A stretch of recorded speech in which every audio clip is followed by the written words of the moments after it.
Welcome back to Blurred Summits. On today's episode, we are going to be talking about self-worth. What is it? Why is it important? What are some things that are hurting our self-worth? And then last but not least, what are some actions we can do to increase our self-worth? So Hudson, what is self-worth? Well, self-worth is an individual's evaluation of themselves as a valuable, capable human being deserving of respect and consideration.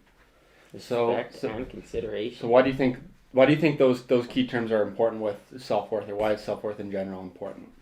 Oh, absolutely. I think the reason that self-worth is important because it's beyond us as individuals, right? Mm-hmm. So a lot of the times we think if I don't care about myself or I don't do what's right, then it doesn't matter because it's me. It's my life. I get to choose what I want. Mm-hmm. But the truth is that's a bad way at looking at human beings, right? The more accurate way of looking at human beings is that we're all a part of this network, right? Mm-hmm. So we all have strings attached to us, strings to our families, strings to our friends, strings to our network of people. And we are at the center of that network. And so when we do something, let's say we make our lives better, yep. We're not just making our lives better, we're making the lives of every person in our network's lives better, right? Mm-hmm. And then when their lives get better, the people in their network's lives get better. So in reality, you are at the center of a network of potentially thousands or hundreds of people. Mm-hmm. That when you have increased self-worth or you do what's right, you're not just impacting yourself. You are literally impacting the world. Well, yeah, it shows that everyone's really, truly interconnected in that way, right? Mm-hmm. Someone giving off these good vibes, it can make someone's day, right? Mm-hmm. And if you make that person's day, it could make everyone in their friend circle's day better. It's like the domino effect, right? Exactly. You do one thing, if you're nice to some worker at something, you say some nice stuff. Yeah, it's like a butterfly effect, right? Exactly. They're like, damn, that was actually... And then they'll be nice to the customer, and the customer will be like, okay, sick, and then push on, right? Exactly. So that's I think that's probably a better way of looking at things rather than just oh, we're all isolated human beings and if I decide to waste away my life, then it only impacts me. Well, no, it doesn't just impact you. It impacts everyone around you too. I mean, yeah, even if you do the thing where it's hey, all I do is hide in my house all day. I'm not impacting anyone with that, so it shouldn't do anything. But you have family and you have friends, right? Yeah, truth is, I don't think there's a single human being out there that's isolated. Truly isolated. That doesn't have a single connection. Doesn't have a single connection. I think somebody's always impacting something, right? Mm-hmm. And it could even be a pet. Imagine you're impacting a pet, and that pet can then, impact other people too, so. Yeah, so what are some ways that people could kind of focus on their self-worth? Or, sorry, what are some of the factors that impact self-worth, and how could they focus on those to help improve their self-worth? So, this SelfWorth Theory, it was a theory that was published back in the 70s or something like that. It stated that there were three big things that affect self-worth, right? Mm-hmm. It is outcome, ability, and effort, right? And if these three things go up, your self-worth goes up with it. And if these three things go down, your self-worth goes down with it. So they're positively correlated with these three terms. Exactly. And so what are these three terms? So first one, effort. If you put in more effort, you have better self-worth, right? Mm-hmm. The reasoning is that, if you're putting your best foot forward, then you're giving everything your all, and so you feel good about yourself. Yeah.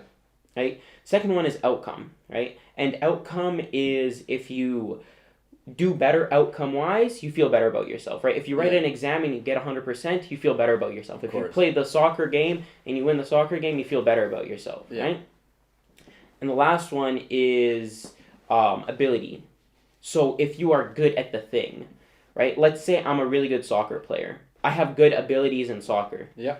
Which is true. No, that's a good idea. You got a pretty good imagination. Yeah, you got a pretty good imagination. And so for soccer, if you have really good ability, but you play the game, even if you lose the game, mm-hmm.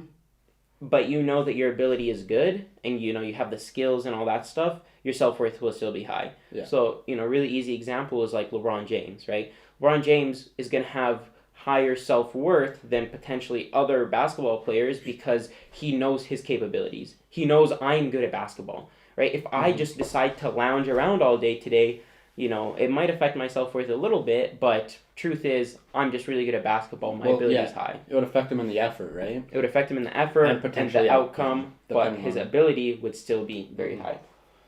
Well, I think another thing that a lot of people kind of make the mistakes with that impacts it is using the wrong goals to measure like self-worth, right? Yeah. Like they'll use money, or they'll use a job, or they'll use all these things that don't necessarily actually impact their self-worth to measure it, and that actually, I think, would negatively impact their self-worth, right? Yeah. But it's like, oh, I don't have all this money, then therefore drops their self-worth, even though money, even if you had a bunch of it, wouldn't impact your self-worth, right? Yeah, and like a really good example of that is like in high school with friends, right? Mm-hmm. So a lot of high schoolers will measure their self-worth to how many friends they have or how popular they are in respect to other people. Like if they're in that popular niche or whatever. Right? You know, if they're well liked by everyone, all this kind of stuff. But then what you come to realize is that most popular kid in your school might not have high self-worth, right? I think most of the time they probably don't, actually.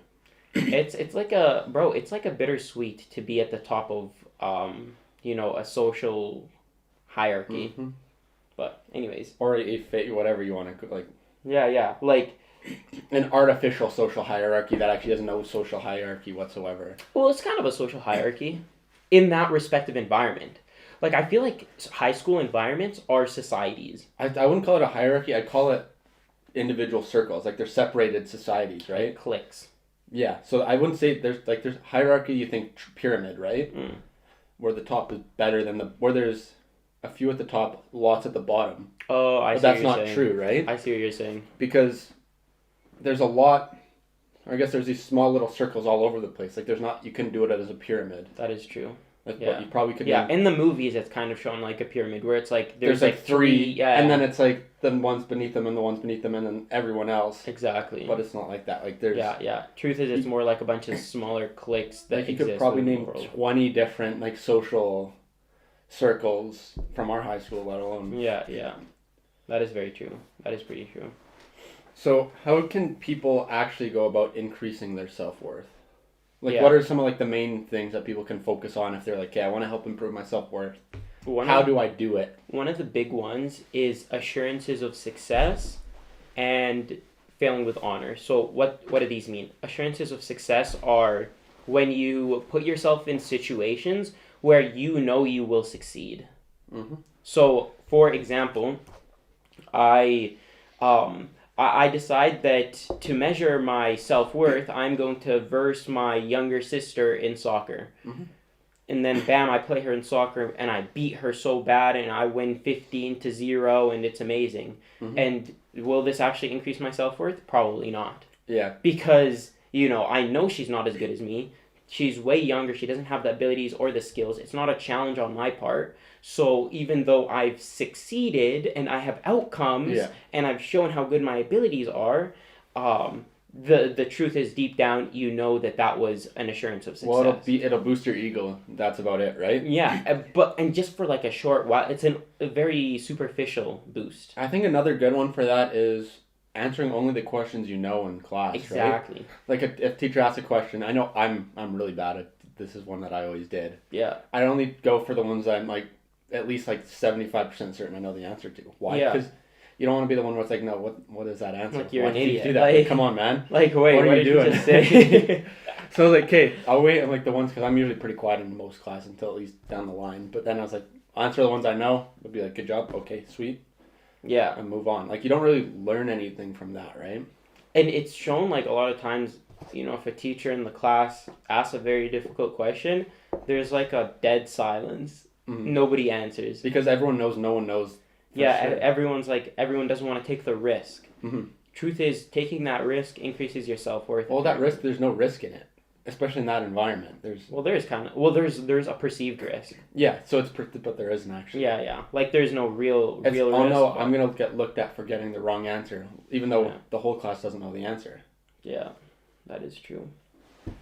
And the other one that I mentioned is failing with honor. So failing with honor is pretty much the opposite of assurances of success. It's when you do things that you are guaranteed to fail at and then using that as an excuse. So the real easy one, if we're sticking with a school analogy, is when, you know, a person says, oh man, I failed that test, but like, bro, I didn't study at all. So compared to what I'd studied for, I did pretty good. Yeah, like bro, if I studied, I would have aced this thing. But like, I put in 20 minutes of studying right before the exam, so no wonder I failed the exam. And that's like failing with honor. It lets you keep your honor while still failing. I remember in high school there'd be a lot of people, like it would be like the smartest people would say they did that and they'd get like like they'd get like a 70 or whatever, but I could have aced that. Yeah. If I tried. Ace it. And I was like, then why didn't you? Exactly. It's like so what? And it's like, why are you saying that? You know what I'm saying? So that actually decreases your self-worth. Or, for example, if you set overly ambitious goals, same thing, right? If you say, oh, I'm going to be Mr. Olympia after 3 months of working out. Or I'm going to beat Kobe Bryant one-on-one. I'm going to beat Kobe Bryant one-on-one after 2 weeks of basketball camp. Like, oh, there's a good example of this. There's this guy... I think this is his YouTube video. I think it now has 8 million views. This guy who like wants to learn things quick. He gave himself, it was either a day or a week to learn chess and beat Magnus Carlsen. Who's that? The world champion of chess. Oh. Well, it was using this algorithm, but still it didn't like. He did it. He made like 10 moves. He's like, hey, I survived 10 moves against Magnus Carlsen. He lost in 10 moves? I think it might have been more, but the thing is, in chess, you make it past the first 10 moves no matter what. Yeah. Like, probably how do you even lose? As long as you play like normal, you know an opening, you know how to set up, you're never going to lose in the first 10 moves. How do you even lose in the first 10 moves? There's actually tons of ways. Really? Like, I can beat guys in 10 moves if they mess up. Like, you have to make like a really dumb mistake. Like, if you're playing structurally sound, you'll make it through it all the time. Yeah. So people are using these things as their thing. It's like, hey, I survived this long against them. Okay, so what? He still lost. Like, I think, he programmed this algorithm to beat... He was using it to basically make his own engine to beat Magnus Carlsen. And, like, teach himself. The funniest thing is... Well, he wasn't even teaching himself. He tried to program an algorithm and use the algorithm to make the moves for him. Oh. But the algorithm didn't even finish before the game was supposed to go. So he only had it for... So he had to play by himself and was making all these mistakes. He got absolutely destroyed. But that's funny. I love how the world master chess. But then that was it. He felt successful for lasting how long he did, even though he lost. Yeah, he got absolutely destroyed. And it was a good excuse. It's like, oh, of course I wasn't gonna win against the world champion of chess. It's like, okay, then why did you set that goal up for yourself? And I swear it has like 9 million views on YouTube. That's crazy. I think I've watched it a couple times. A couple of times? The first time wasn't enough. No, it comes up on my suggested every now and then for some reason. And you're like, well, might as well.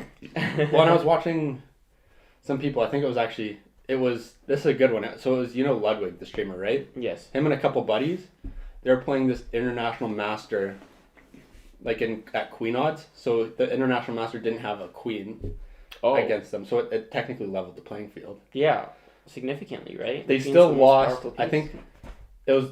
They're playing at the same time. So the three of them versus him at the same time, 3 different boards. Oh, wow. Him playing. I think he won, out of the 9 games, he won 7 of the 9. The champion.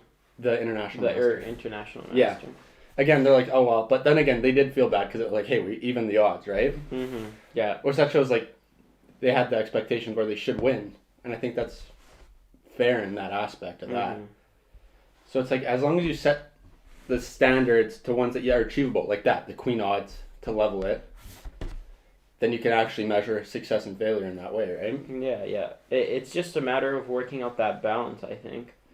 Yeah. The second one, to an action to increase self-worth, is complete your actions fully. So usually, let's say I'm going to work for the next hour. That's my goal. I'm going to work for the next hour.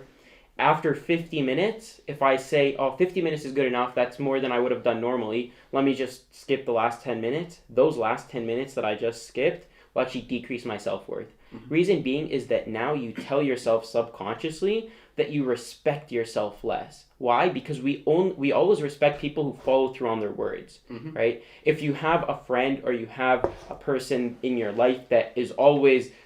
slacking on their words or cutting everything short slightly, you respect them less. You might not say so, but subconsciously you do. And the same thing is for ourselves. Mm-hmm. I think for that's like that exact example. That's why I'm a task-oriented guy more so than a time-oriented guy. Because if you set yourself a task, it's either did I finish it or no. It's a yes/no sort of thing, right? But then you have to finish it. Exactly. Yeah. But there's like the time-oriented thing. It's like, oh, I'm close to the time. Oh, I did this much. Yada yada yada. Good enough. Like there's kind of that gray area with the time-oriented way, right? That is true. But task, it's like if I do it quick and get it done, I'm done. Right? That is like true. I feel like with time, it incentivizes you to do it quickly. Exactly. But with time, like the time-oriented one, I feel like it strains things, right? It's like, oh well, I have to do this for this long anyway, so why rush? Why? Yeah. Well, that's what, bro. Elon Musk, he was like, I read this quote where he said that set up your goals, like the things that you want to get done in the next 10 years, to be done in 6 months. That you'll probably fail at it, but you're gonna go so much farther than if you set it to be done in 10 years. Yeah, exactly. That's sort of that thing, right? Where you want to get things done quick if you have a quick deadline. Right. So that's why I said it's basically as soon as possible with your deadlines, right? Yeah, right. And then that's what those goals, right? Elon probably with all that stuff. Why do we always talk about Elon here? Bro, every time. Well, the interesting thing is Elon always kind of fails at his goals, quote unquote, is because he always says by this year we're gonna have this done, and he's almost always wrong. But he does get way further than literally the rest of the competition. Well, the thing is, I think he can trick himself into believing that goal timeline. That's what it comes down to. It's not just saying that it's going to be done in 6 months. It's believing it. It's like setting up everything to be done in 6 months. Like, it's, an insane... Yeah. Like... Well, I think a lot of people do that. They'll be like, okay, 6 months. I'll get this done by 6 months. Okay. But they know they're lying to themselves. Exactly. And Elon, because he's kind of a bit crazy. Something's got to be different in his mind. He can click on and do it like that. I wonder if we can ever get him on the podcast. Just spam him with an email every day. I feel like one day we will be able to. I hope he's not at Mars by the time. I mean, he was on Joe Rogan, but I guess that's a pretty big... We could be Joe Rogan one of these days. What's the lowest bar he's been on? Well, he always goes to these, like... I don't even know how some of these people get interviewed. Just interview him at a convention. Yeah. We'll figure out a way. Go to the Elon next rocket launch. Next rocket launch. The next rocket launch, and just sit down just there and have a Elon, come have a podcast with us, please. Okay. We'll buy a Tesla. And the last one is to take on new challenges and master them. So what does this mean? It means, we said the 3 factors affecting self-worth are ability, outcome, and effort. When you take on a new challenge, inherently, it is going to require a lot of effort. Yeah. Right? If you get good at that challenge, right? So it's not just a matter of starting it. You need to start it and get good at it, right? Because when you get good at it, your outcomes are going to get increased as well. So bam, that's 2 in 1 right there. Mm-hmm. And eventually, your abilities will tag along with that. Mm-hmm. It will become a learned skill, a natural skill of yours that you can then proceed with. Yeah, I think for me, an example of that is chess. Like I started at first year university, I guess I started playing it. Casually, I was terrible. Kyle was beating me every time. Yeah. I didn't really know anything. And then over time, I was like, you know what? This is a good challenge. Because it has a ladder system, so I'm able to, there's basically limitless ends. Right. So I'm able to challenge myself against it, slowly build up, basically till forever, right? Yeah. So it increases the ability over time, gain that self-worth. It requires a lot of effort because you need to be learning all of these new techniques all the time. Well, yeah, chess is it requires a lot of brain power when you're playing it and actually trying to focus. So there's that with effort, and outcomes obviously come with those other two. In chess, it always is. Effort and ability leads to outcomes. Yeah. All the time in chess. Yeah. And the thing is too, you can't, it's here, it doesn't just say take on new challenges. It says take on new challenges and master them. Mm-hmm. Because if you're a person who just takes on a bunch of new challenges, but then you do it for a month and then you quit and you're not good at it, you're just going to be decreasing your self-worth because your outcomes aren't going to be high, your ability isn't going to be high. Even if your effort was high initially, that's eventually going to dwindle away as well. You have to stick to them to the point where you get good. Well, that's almost failing with honor at that point, right? If you just kind of take it on, it's like, hey, I did this new challenge, wasn't my thing. Tried it for a month, didn't work out, It's exactly failing with honor then. Exactly, yeah. Hey, new challenges, not my thing. I used to be really bad with it. I used to be really bad with, just like take on a new thing and then don't really get good at it. And then the opposite. So it was actually interesting. I used to be on the failing with honor side, but then I flipped to the exact opposite, which is assurances of success side, where the only new challenges, quote quote challenges that I took on were things that I knew I would be good at. You know, and that's kind of where I've been sitting. Probably, I would say, for the last 2 years is. Even if I would take on a new project or anything like that, I would know that this is going to be successful because I've done something similar or required similar skill set in the past. So it was easy for me to do that, right? And this was like, this project was one of the ones it's pushed me outside of that assurance of success and failing with honor. Like failing with honor, I don't think we're not setting anything easy goals to set or whatever. Yeah. And it's been a month and we haven't quit. Yeah, and we're not really going, like, this isn't easy, so it's clearly we're not going for it's a new environment of success. For us. Yeah. We're always trying to figure out, we're like always confused. There's always something confusing, because usually with other projects, if there's a problem in front of me, I have a pretty good idea of how to solve that problem, right? I know, bam, let's just do this, and it works out, and it's right. But with this, we face a problem, and I'm stuck there sitting like, I have no idea how any of this stuff works. Yeah. So how the hell are we going to fix it? Yeah. Plus with a bunch of this stuff too, trying to figure out feedback and stuff for this, like since our stuff is kind of delayed with how it comes out, it takes us a lot of time to figure out and then trial and error, right? So eventually... Yeah. It's like a whole thing because, even like the problems and the feedback and all this kind of stuff, it's different than other things. You know what I'm saying? There's no objective feedback. There's no objective feedback, and something that we've come to discover over the past week is that, content catering to users is way more specific than we thought it was. Yeah. You know what I'm saying? Like we'll talk about the details here. So the difference between TikTok and Instagram for our clips, it's so funny. It's like they're polar opposites. Yeah. It's like our looser clips, like our kind of like the Mars one, Elon Musk, all that kind of stuff. Where we're just joking around. Clips where we're just joking around. They kill it on TikTok. I mean, not necessarily view-wise, but impression, or I guess people are liking, people are commenting, like it's nice and lively. And then we do our normal ones, like the ones with actual information on TikTok. I guess they still get the same amount of views, but no interaction. Yeah. Like, I think as of right now, I think some of the ones we posted, like, what was it? Like, the Donut Earth one. I think it had something like a 20% like rate on it and, like, 10 comments. 8 comments or whatever. But then on Instagram, it was dookie. Yeah, right? But then the one that we posted, what was the one that we posted yesterday? It was an informational-based clip. Yeah, so it probably... As of right now, probably half the views and maybe like 7 likes on TikTok. Right. And then on Instagram... It's flipped.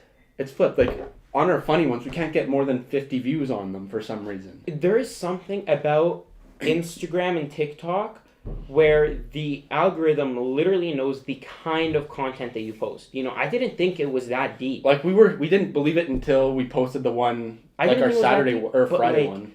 That must be the rationale, unless we're crazy and, somebody can tell us otherwise. Or just insanely unlucky that it's happening. Or it's a crazy coincidence, but there is something about the algorithm that can determine, apparently, what kind of content we post. And that wasn't something that we came to understand until literally a couple of days ago. So it's been like 3 weeks of us doing this, not really sure about that. Exactly. So that's something, go back to math. This is something we're trying to master, and hopefully we need to try and figure out a way to make stuff that, I guess... I wouldn't say works on both, but we need to pick where we want to prioritize. And like figuring out, like this is a problem that we face now, and how do we solve that problem? I don't have an immediate answer. Yeah. Right? I don't have an immediate answer. You know what I'm saying? Like there's no clear answer. You can't find it on the internet. I mean, you might be able to. Like maybe in 5 years from now, we'll look back and be like, okay, that was really easy to figure out. Like you should have done this and this and this. But that'll be when we mastered it. We would have mastered it by our mastered air quotes. Mastered it, whatever. I don't know. It's something that we have to kind of deal with, and we're gonna have to try a lot of it. Like it comes down to trial and error. Absolutely. And I think so for the next probably month or whatever, we'll be trying to flip around, find what works, and hopefully come to master the internet with impressions or with views on the reels. Figure out how these social media platforms work. Because that's where the growth is, so we got to figure that out. Right. Anyways, if you guys enjoyed today's episode, be sure to stick around. We are going to give a couple of takeaway points. I was supposed to do that before that. Yeah. I was like, I don't know if you saw. I was like, wait. It's like, what's going on here? Okay, so what are the takeaway points from today? Today we spoke about self-worth. The 3 factors affecting self-worth are outcome, ability, and effort.